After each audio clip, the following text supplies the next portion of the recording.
মাঝে, মাঝে ইচ্ছে করে বাসায় যত ফার্নিচার আছে সব বিক্রি করে দিই। বিয়ের পর যেরকম জামাই বউ ২ জন ছিলাম, টোনাটুনির সংসার, কোনো ফার্নিচার ছিল না, ঝামেলা কম ছিল, কাজও কম ছিল। জামাইটাকে সময় দিতে পারতাম। দেখেন এখন একটা ঝড়, তুফান, বৃষ্টি যাই আসুক, বাসার ফার্নিচার সবকিছুর অবস্থা যা হয় বলার মতো না। আর অন্যদিকে বৃষ্টি মানেই কি বলেন তো? খিচুড়ি। তো যাই হোক, আসসালামু আলাইকুম। সবাই কেমন আছেন? দেখেন, এটা হচ্ছে শনিবার রাতের ভিডিও। চিন্তা করে দেখেন মানে এত পরিমাণে বৃষ্টি হচ্ছে। তো যাই হোক, আরামসে তো রাত্রেবেলা ঘুমিয়ে পড়লাম ঠান্ডা, ঠান্ডা পেয়ে। সকালে উঠে দেখি বারান্দার অবস্থা, বাসার যত ফার্নিচার সব কিন্তু আপনার বন্ধ ছিল। ঘরে পাড়া দেওয়া যায় না। কেমন যেন কি যেন একটা পোকা আছে না? সেই পোকা।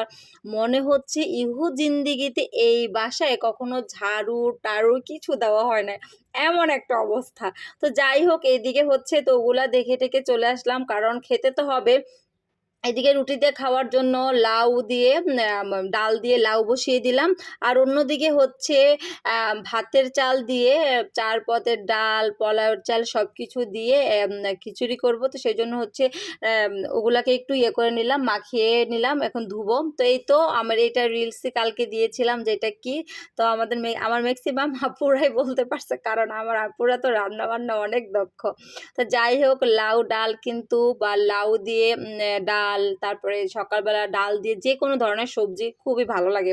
তো এইদিকে হচ্ছে আমি খিচুড়িটা বসিয়ে দিয়েছি। আর যেহেতু আ বৃষ্টি মানে এটা রবিবারের সকালের ব্লগ যেহেতু, তাহলে বুঝেন ওই দিনের ওয়েদারটা কি ছিল। ওইদিন মনে হয় খিচুড়িটা মনে হয় তাও লেটকা খিচুড়ি। মানে এই ওয়েদারটা লেটকাটাই বেশি ভালো লাগে।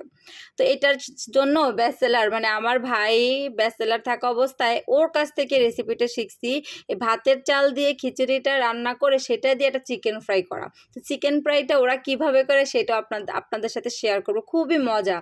তো যাই হোক, এই তো দেখেন, যেহেতু ভাতের চাল, বুটের ডাল এগুলো হতে অনেক সময় লাগে, পুরো ১ পাতিল পানি দিয়েছি।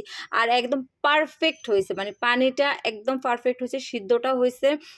আর এই লেটকা খিচুড়ির সাথে হচ্ছে আপনাদের ভাইয়া আর আমার বড় ছেলের সবচেয়ে পছন্দের খাবার হচ্ছে মরিচের ভর্তা। আর এই হচ্ছে আমার ভাইয়ের রেসিপি। এটা হচ্ছে শুধু লবণ মরিচ। ওরা শুধু লবণ মরিচ দেয়। তা আমি আবার কি করছি, মানে যেমন তেমন আম আ আদা বাটা, রসুন বাটা, জিরা বাটা যেমন তেমন ১/২ চামচও হয় নাই, দিলাম, একটু চিটিং করলাম আরকি, বুঝছেন? তো ওরা না হয় ব্যাচেলর, আমি কি ব্যাচেলর? আর এত মজা, একদম জুসি, জুসি। আপনারা যারা খান, খানই, যারা না খান সংক্ষেপে এরকম করতে পারেন। কারণ আমরা কিন্তু অনেক সময় সংক্ষেপ কিছু চাই।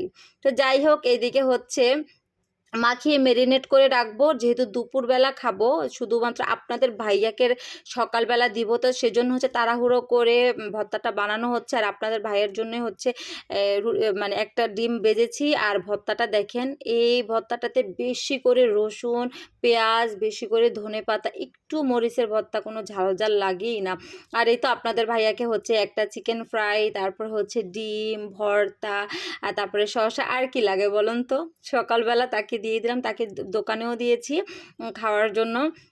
আর আমরা হচ্ছে দুপুরবেলা ভেজে তারপর গরম, গরম খাবো, যেহেতু ২ ছেলে স্কুল থেকে আসবে। আর এইদিকে হচ্ছে ও তো এসে মুছতে খাট-টাট পুরা বাসা বিছানা আর হাসতেছে আর বলতেছে, "জানেন আপা, আজকে না বা আমার কাজ করতে আসতে ইচ্ছা করে না।" আমি বলতেছি, "কেন?" বলছে, "খালি ঘুম আসে।" কারণ ওয়েদারটা এমন ছিল ঠান্ডা, ঠান্ডা, যে কার ওরা কাজ করে দেখে কি হইছে, এখন হয়তো আসতে হয়, কি করবে? আর এইদিকে দেখেন এগুলা কোনো মানে এত ময়লা ২ দিন আগেই হচ্ছে পরিষ্কার করছে। মানে আজকে পরিষ্কার করছেন, রবিবারে করছে, তার মানে শুক্রবারেও করছে। মানে এমন অবস্থা। তো এই অবস্থা, এজন্যই বললাম, যখন নতুন বিয়ে হয়েছিল তখন আপনার ভাইয়ার একটা খাট, একটা ওয়ারড্রোব, আর কি ছিল? একটা টিভি ছিল, আর কি যেন একটা ছিল, আর কিছুই ছিল না। তো সেই সময় জামাই বউ ভালো টাইম স্পেন্ড করতে পারছি, ঘরে এক্সট্রা কোনো কাজ ছিল না। এখানে আজাইরা কতগুলা কাজ, ওইটা সেইটা, মানে বাসায় অভাব নাই। এগুলাকে ওদের সাথে, সাথে নিজেরও পরিষ্কার করতে হয়। মনে হয় যে আগেই ভালো ছিল। তো এইজন্যই বললাম, মাঝে, মাঝে মন চায় যে সব বিক্রি করে দেই। যত জিনিস কম থাকে এখন বুঝি তত ভালো। কারণ একটা সময় ছিল সংসারের মাল জোড়াবো, মাল করবো, এটা করবো, সেটা করবো। এখন ওই ইচ্ছাটা গেছে গা। আর কেনার ইচ্ছা এখন আর নাই। কারণ এখন সব হয়ে গেছে আলহামদুলিল্লাহ। তবে এখন মনে হচ্ছে না আগেই ঠিক ছিল। তো যাই হোক, এই তো দেখতেই পাচ্ছেন খাবার টাবার। তো কেমন লাগলো? আসসালামু আলাইকুম।